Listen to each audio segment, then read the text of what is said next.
Bonjour, je suis Marcela de Dios, je suis mexicaine. Je suis venue en juin 2022 ici à Petit Main pour faire la formation d'opératrice de machine industrielle à coudre. Après de finir ma formation, j'ai eu l'accompagnement pour avoir un emploi chez Luxia. Ouais, je suis fini un vendredi, le lundi j'ai commencé à Luxia. Je n'ai pas arrêté de travailler. C'est un peu difficile, j'avais traversé après la Covid.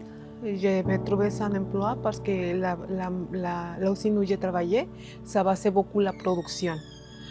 Donc, j'étais la chanceuse qu'on m'a mis dehors. J'étais au chômage. Et puis, je suis chutée dans une grosse dépression. Ça a super bien été. Donc, elle a trouvé un emploi assez rapidement. Puis, j'ai aussi vu son évolution à travers le temps. Donc, c'était une personne très, je pense, très timide un peu au début, qui se mettait beaucoup de pression de réussir. C'est surtout de voir que la personne prend confiance en elle, puis de savoir que ce qu'on fait, ça a un effet positif. Moi, je ne savais pas que j'étais capable d'encore apprendre quelque chose. Ça a ouvert ma perception des possibilités d'avoir des affaires. J'ai aussi des projets, des rêves. Je commençais à rêver encore. Il y a comme un concept qui s'appelle la féminisation de la pauvreté.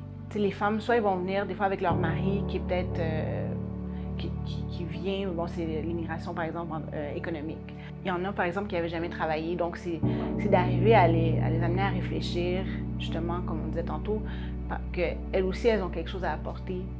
Surtout, parfois, c'est de leur faire réaliser aussi qu'ils ont des droits en tant que femmes que peut-être ne connaissent pas. Donc, il y a ce côté-là, puis aussi de les mettre à l'aise aussi. Je pense que c'est un environnement où elles se sentent en sécurité, se sentent à l'aise, c'est prendre la première étape pour intégrer le marché du travail. C'est une ressource en tant que telle, la main-d'œuvre féminine.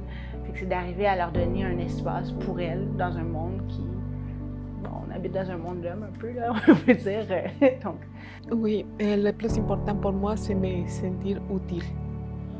Oui, c'est parce que se sentir inutile, ça me fait beaucoup de dépression. Avoir un travail stable, c'est une bonne chose pour tout le monde. Quand je suis venue ici, j'étais à l'aide sociale, donc payer ses impôts, c'est important pour une personne parce qu'on doit poursuivre. Oui, le but, c'est de les aider à trouver un emploi, mais ça va au-delà de ça, c'est une personne qui est assise devant moi. T'sais. Fait que c'est comme, OK, comment moi je peux m'adapter à ses besoins? En parlant avec les femmes, je me suis rendu compte qu'elles ont beaucoup plus des valeurs un petit peu plus traditionnelles que je me dis, il n'y a pas juste une façon de voir les choses. Fait que c'est d'arriver à vraiment, comment est-ce qu'on peut, c'est un peu une mosaïque, comment est-ce qu'on peut faire un beau portrait avec plein de petits morceaux. Moi, dans 10 ans, je me vois à la retraite. Mais comme je vous dis, j'ai des projets.